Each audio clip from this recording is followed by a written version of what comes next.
seats.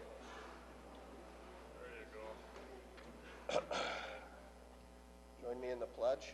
I pledge allegiance to the flag of the United States of America and to the republic for which it stands, one nation, under God, indivisible, with liberty and justice for all.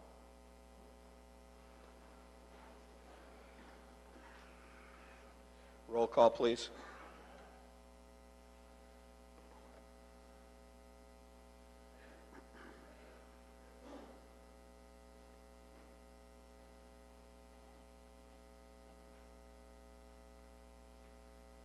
Supervisor Decker is excused.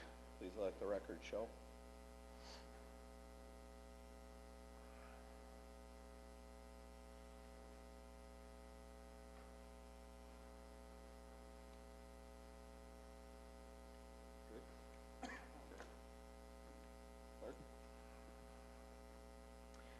We'll have the presentation of the 2013 county budget by County Executive Jim Kreuser. At this time, I'd like to call County Executive Kreuser up for his budget presentation. Thank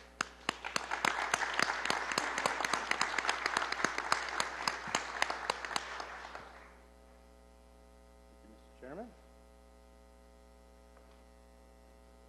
Chairman Gent, Vice Chairman Kubicki, elected officials, former supervisors in the back, circuit court judges, elected officials, distinguished guests, fellow citizens of Kenosha County.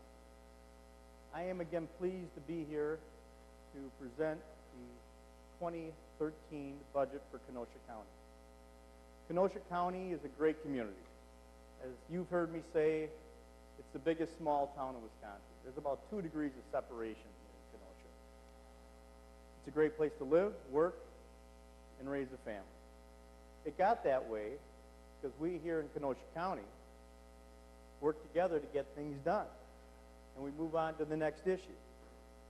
As we walk through this budget process together in the coming weeks and as we work together into the future, let's concentrate on our collective vision, those things that make Kenosha County progress, to continue to create a place where our grandchildren would love to live, and not focus on any insignificant issues that can get us off track.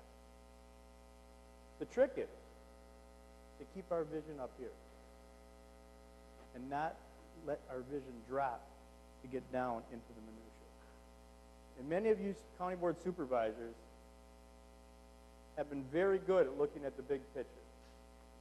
By working together and focusing on our collective vision for a stronger Kenosha County, we have accomplished many things in the past 4 years. I look at this year and next year as kind of a wrapping up of a lot of projects we started and finishing up some of those projects left to us by the previous administration. Like the parking structure, planned in 1999, opened 2006, and we're finally wrapping it up and get all the state money back at this point this year. It'll be open and have the gates this year. Or that we were previously ignored, like the courthouse. And let me tell you about the courthouse. One of my favorite buildings. It's sure one to be proud of. Sure, you can talk to our local architect in the room, and he'll tell you it's one of the best, if not in the state, in the nation. And we properly restored it.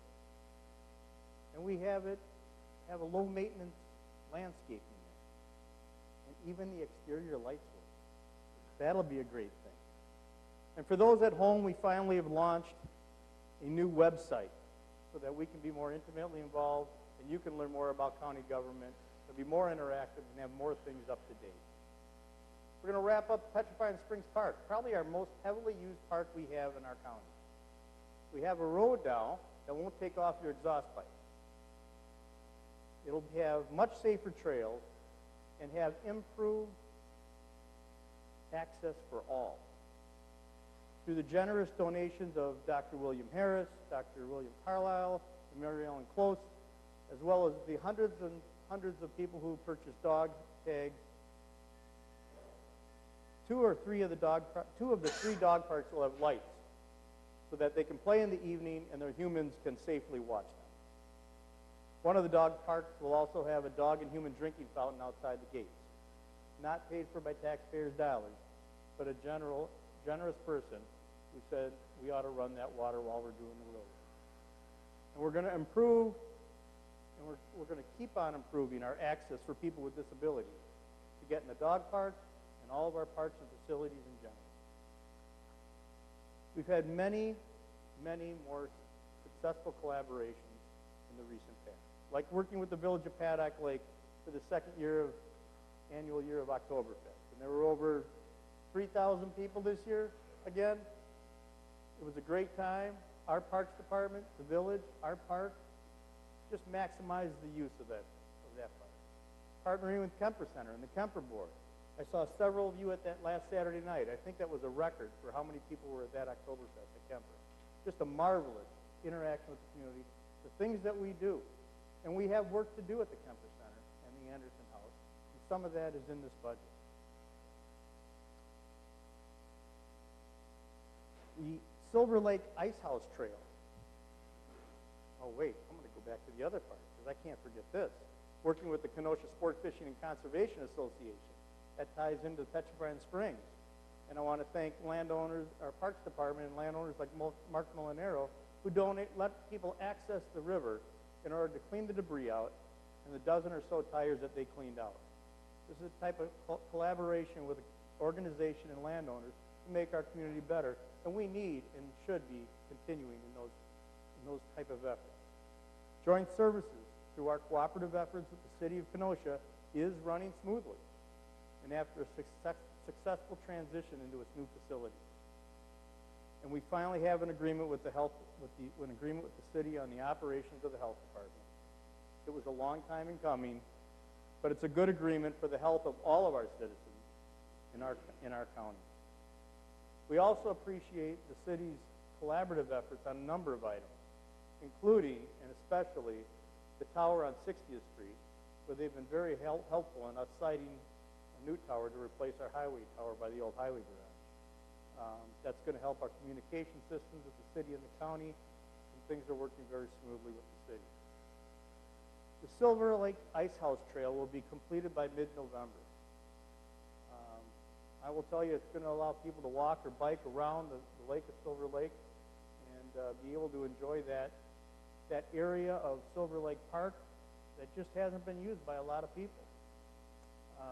With some stewardship money and working with the Village of Silver Lake, I really appreciated working with them on the project, and it's really going to have some value.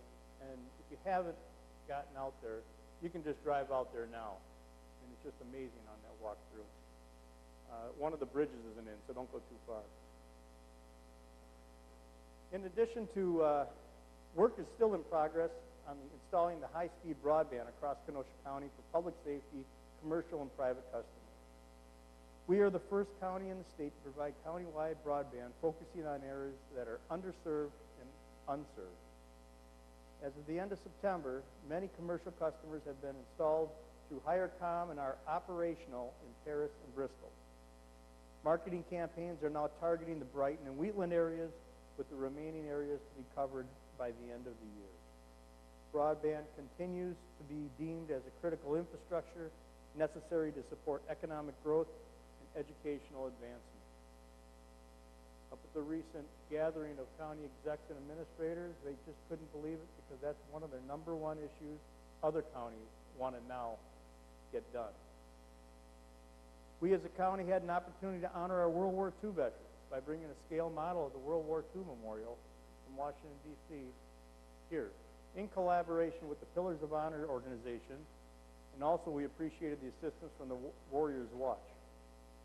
These are the kinds of quality of place issues that motivate people to choose to live in Kenosha County and where they want to move their business and their people.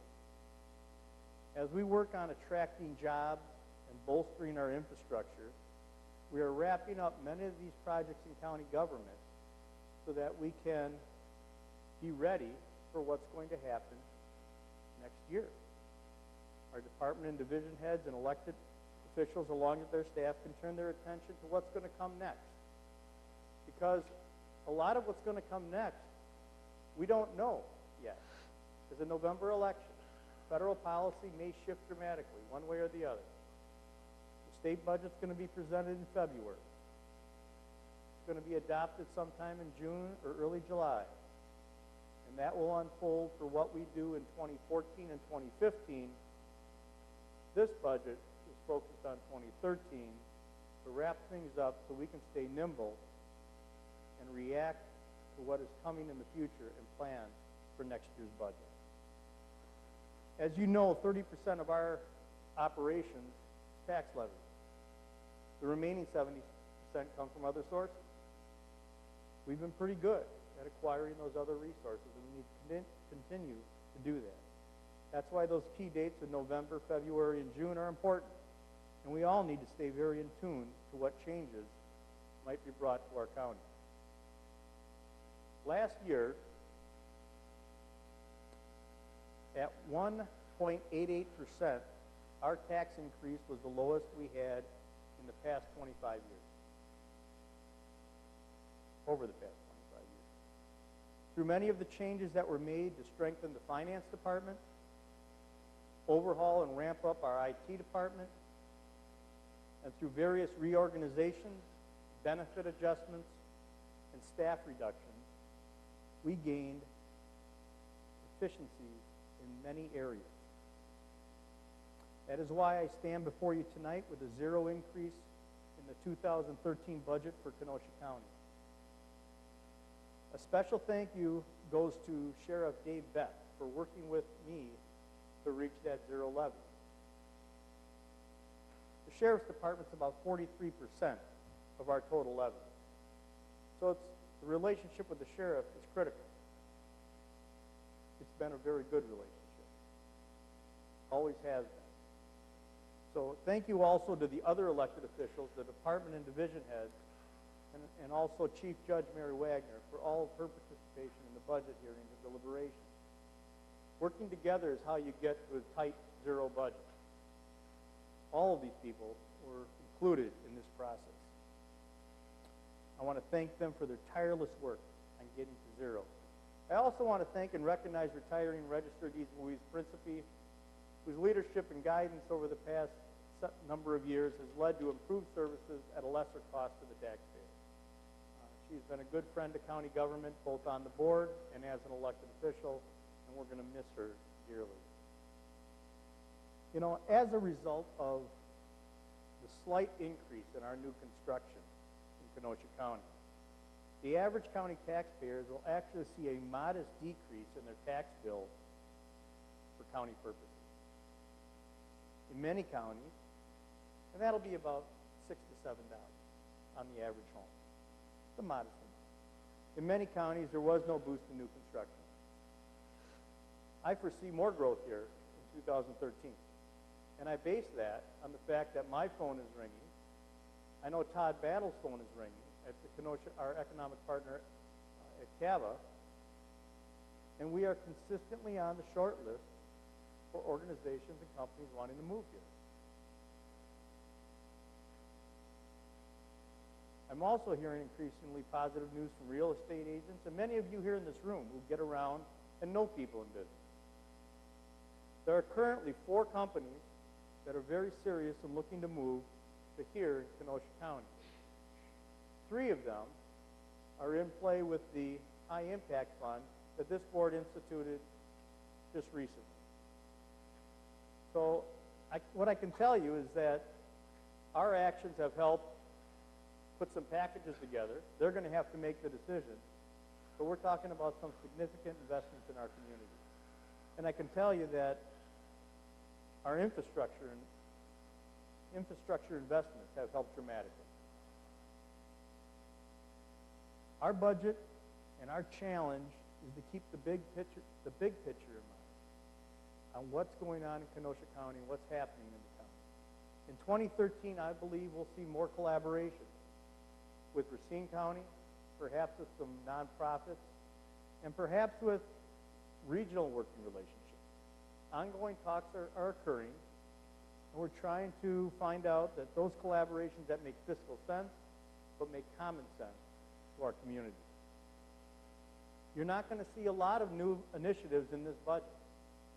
it's as tight as a snare drum. But we have plenty to finish up.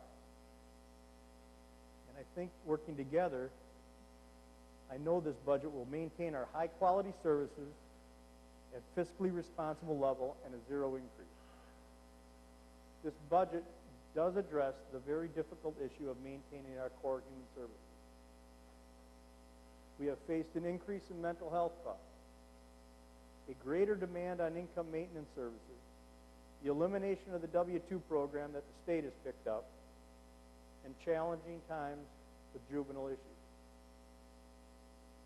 We will maintain a robust health department, which is a good value to all the taxpayers, as we work to educate the community about healthier lifestyles. We will provide needed vaccinations and vaccines and services to the very young and the young at heart. This budget reduces the federal inmate census from 250 to 200.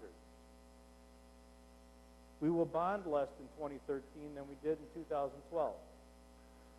We have completed some major projects like the safety building in the courthouse.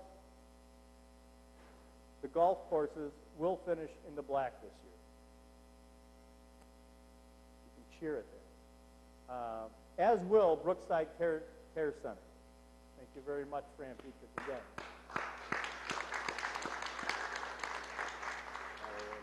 We will delay the number of projects in this budget, including the planned irrigation project at the Brightendale Golf Course. We will be completing the work on Highway G, 30th Avenue next year, and turning over that road to the city of Kenosha on a jurisdictional transfer from Washington Road to 15th Street.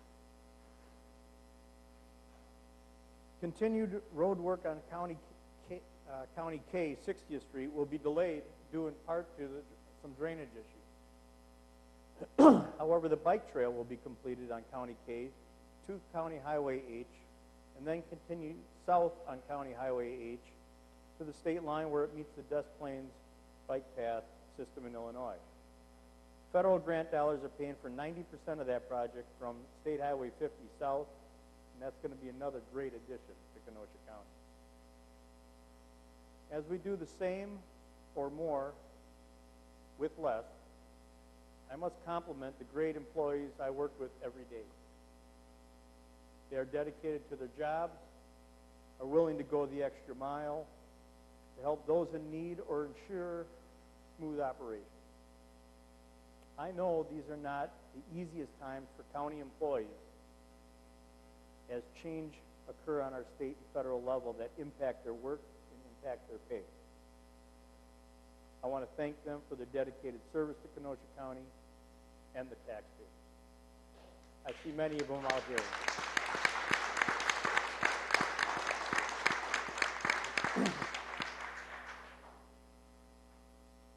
As a government dedicated to serving the public, and with a commitment to do that in the most cost-effective and efficient manner, this budget makes changes in our employee health care program, building on some of the changes we made for half of our employees last year. It emphasizes wellness, encourages employees to be educated consumers, and it is competitive with the private sector insurance costs. In 2013, nearly all of our employees will be on one health care plan. This budget asks for employees to pay a 5% premium contribution along with co-pays for nearly all services, and eliminates the county contribution to the flexible spending account for 50% of the employees who still had that benefit.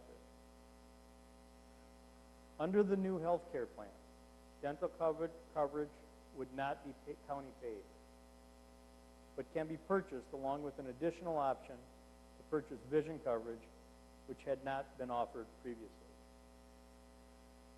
Wellness is a major component of our health care plan. By participating in wellness programs, our employees can reduce that amount of the 5% premium down to 1% for achieving the highest wellness level based on verifiable assessments. We want to encourage employees, their spouses, and their dependents to be the healthiest they can be. This plan will help them do that. These changes will bring the total employee contribution health care coverage to about 32%, including the dental, up from 21% for the 50% of the employees who still had that benefit. Understand, too, that the increase will be more significant for those who were covered by the old health plans in 2012. A memo will go out to every employee tomorrow morning about this program and detailing the significance of it, along with the next portion we're going to go over. And I don't take these changes lightly, and they have not been made lightly, and not without concern for potential impact on the employees and their families. It is fiscally responsible plan that this is responsive to the market factors in Kenosha County and responsive to the taxpayer, while encouraging employees to make healthy choices and to use consumerism to make the plan more effective for them and their families. In a somewhat recent fiscal challenge is managing the liability of the post-retirement employee benefit. For many years, the employees have been able to retire with a portion of their post-retirement health benefit subsidized by the county. This has been discussed in detail with the Finance Committee and the past 3 chairmen of the county board. When I was elected 4 years ago, this liability, called OPEB, had grown to $132 million and might have affected our bond rating had we not taken action to reduce it. Steps we have taken to date have reduced our OPEB liability down to $88 million. The next step is before you tonight, is a reduction in the post-retirement benefit, which will reduce the liability to $70 million next year and annually reduce the liability over the next several years. There are 4 key points to this area. We're talking about basically the 60 to 65 insurance. This is the Reader's Digest version. If you earn the benefit already, you get it. If you have worked under 10 years for the county, you don't get it. If you work 15 years and get to be 60 years old, you get what the active members are paying the current employees in Kenosha County. It's going to be maybe a little bit of deviation, but that's the gist of the 3 points on that program of retirement from 60 to 65. Our long-term obligation declines by $18 million in this budget, and our long-term obligation declined by $62 million in the last 4 years. Healthcare and OPEB are complex issues. I asked this county board to take time to listen to, and I know you all know that. I just asked this county board to take time to listen to the experts and the actuaries and the county board staff that we have relied on to develop these scenarios and these plans, and to understand the factors that were taken into consideration to develop these programs. These plans were months in the making. Members of the county board, you and I don't like to cause discomfort. We all understand that change is difficult. By working together, we can make the necessary changes and maintain high-quality, essential services, and strive to be competitive with the private sector benefits and be sustainable and affordable to the taxpayer. This is not a budget that offers many projects or moving parts, like I said before. We're clearing the deck. We're setting the stage to focus on the future challenges that aren't even known to us at this time. But once they are known, with the outcome of the fall and the spring and the budget passed in mid-year next year, we'll know the impact of a lot of federal and state changes that are going to occur. And that responsibility is going to fall squarely on the county's shoulders. We are the conduit for the state and federal government to provide those services to our community. And I know we are up to those challenges. Our biggest challenge is keep our vision of the great things that are and can be and will happen in Kenosha County like we have over the recent years.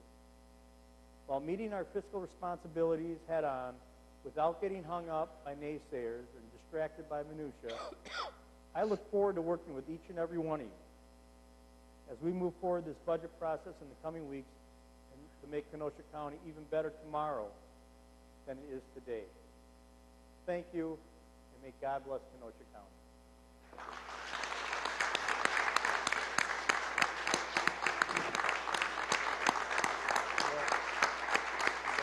Thank you.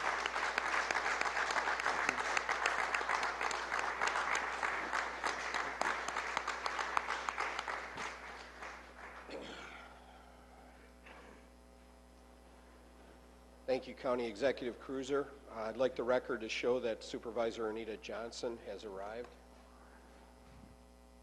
At this time, we'll open the floor up to citizens' comments. You have 5 minutes. Please state your name and address for the record. Thank you, Mr. Chairman.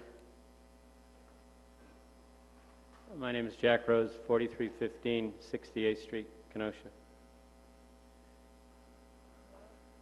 I've distributed a memo to Mr. Chairman and members of the County Board, and I'd like to review that, and that'll be the extent of my comments this evening. And I'm coming to you as the chair of the Mental Health AODA Services Committee of the Human Services Board.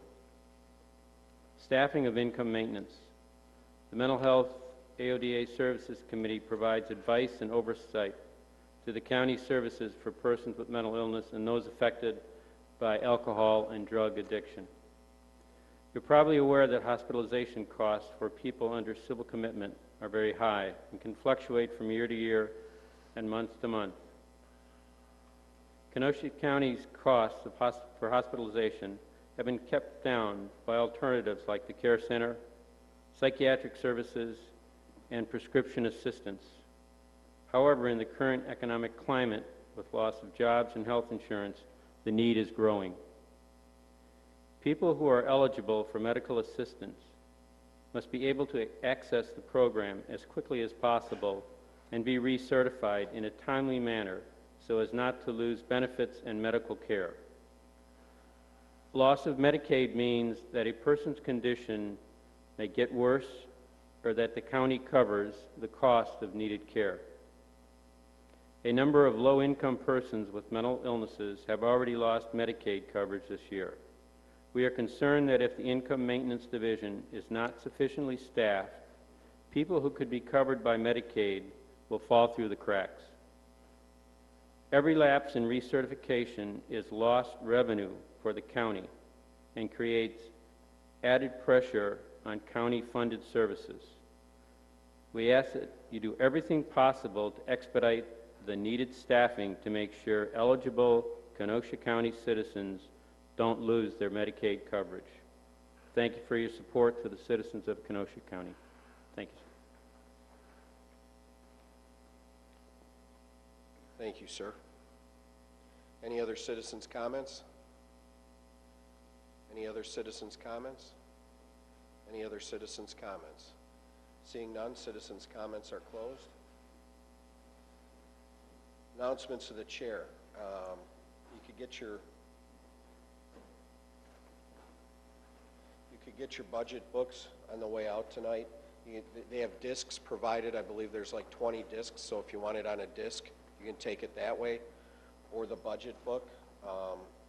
It'll be available on the county website as of tomorrow, for those of you who want to look at it that way as well. On the back of your budget books, there'll be a budget inquiry form. And what this is, if you have any questions you want the Finance Committee or staff to research or analyze, please fill that out and get it to staff so that they can do that and get your answers back to you in a timely fashion. I guess the last thing I'm going to say is I really hope that that we get our heavy lifting done in the committees. I really want to see the work done there. There's plenty of available staff and committees to get questions you have answered prior to dumping it on the Finance Committee or having arguments on the board floor that could have been resolved by doing the work in the committees. So I really want everybody, all you supervisors, to focus on attending as many committee meetings as you can, utilizing the staff, and getting your questions answered prior to any type of circus activity on the board floor. I appreciate that. That closes my comments. Supervisor reports. Supervisor Elverman. Thank you, Mr. Chairman. I'm going to, a couple of highlights from facilities and parks and highways. The biggest one, the county executive hit on tonight, the golf courses. Didn't want to say much the last couple of months, but things have been going well. But with weather, things can always turn sour. We could have a $200,000 blow. But September went quite well, and golf courses, as the county executive said, are more than likely going to finish in the black for the first time, and I believe it's 8 years. Some highlights, you know, this board and the committee pushed for some revisions as far as our food service and things, and to date, some outstanding numbers. We've done a 52% increase over last year in fish fries at the golf courses, which we just began last year.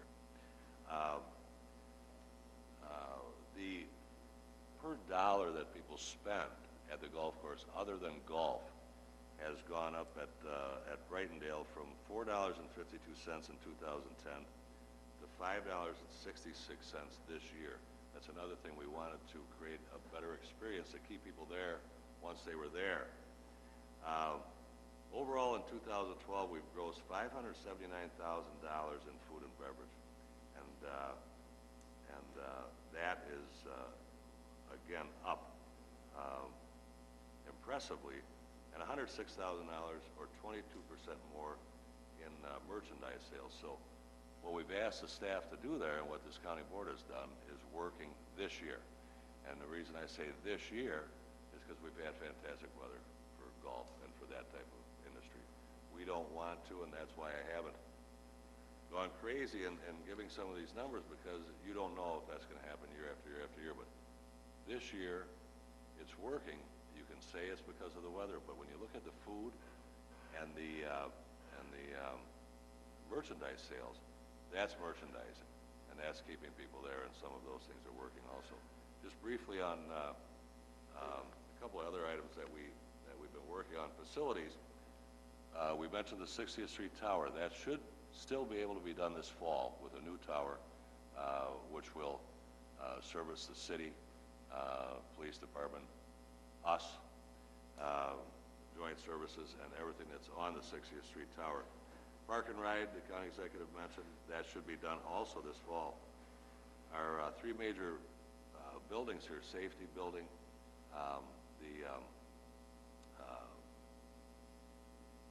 never think of the one out on Human Services building, have all undergone their energy efficiency lighting project. That is done. And on highway projects, the major thing ongoing right now is the Highway K project, which is going to be on hold.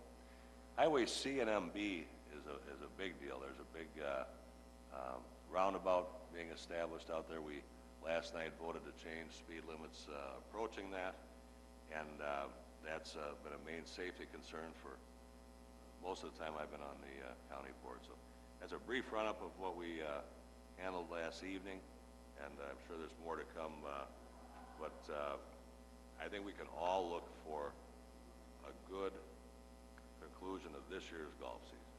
Thank you, Mr. Chairman. Thank you, Supervisor Elverman. Supervisor Hallman. Thank you, Mr. Chairman. A few notes to come out of the Human Services Committee. I am pleased tonight to announce that the Human Services 2012 budget, which has been revised as of 7/31/12, has a projected year-end surplus of $49,277. This information was emailed to the Human Services and Executive Committee members about 2 months, no, late last month. The financials of Brookside are actually on your desks. These are through 8/31/2012. They are showing a surplus of approximately $237,000. We started something new, the Human Services Committee.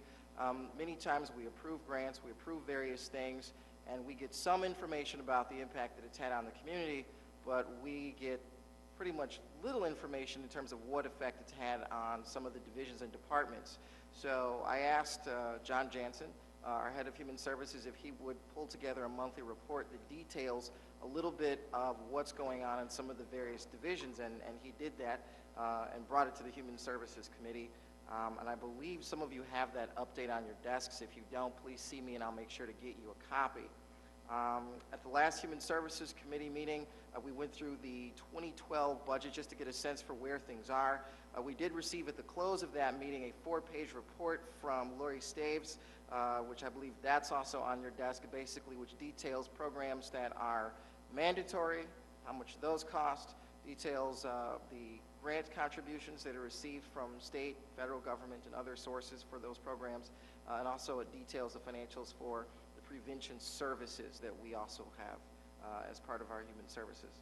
So if you have any questions about that, you can certainly see Ms. Staves. Like I said, I believe that report is on your desk and her business card should be attached to it. Finally, the last thing to mention here, Women in Children's Horizons is having a walk about awareness for domestic violence and sexual assault, which is this Saturday, October 6th, starting at the Women's Club. I have a registration form here on my desk if anyone is interested. And that concludes my report. Thank you. Thank you, Supervisor Hallman.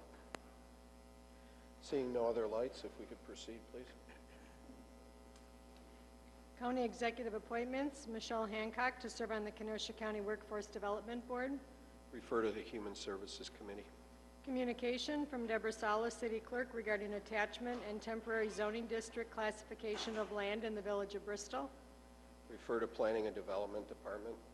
Approval of the September 18th, 2012 minutes by Supervisor Rose. Supervisor Rose.